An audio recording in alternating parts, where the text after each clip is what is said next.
Monday evening 6 o'clock போலவே சாமியெல்லாம் கும்பிட்டுட்டு பிரசாதம் எல்லாம் சாப்பிட்டாச்சு. ஃப்ரெண்டும் வந்திருந்தாங்க. அவங்களும் சாப்பிட்டுட்டு அவங்களும் கிளம்பிட்டாங்க. கிட்டத்தட்ட நியர்பை 8:30 பக்கம் ஆயிடுச்சு. எல்லாத்துக்குமே குட்டீஸ்க்கு எல்லாத்துக்குமே சாப்பாடு வந்து ஊட்டியாச்சு.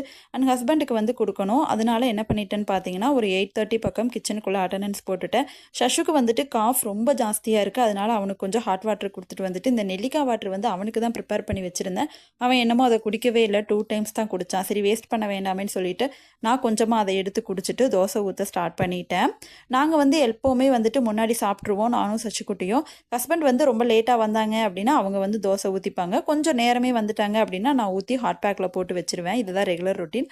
உங்கள் வீட்டில் உங்கள் ஹஸ்பண்ட் எப்படின்னு மறக்காமல் எனக்கு கமெண்ட் பண்ணுங்கள்.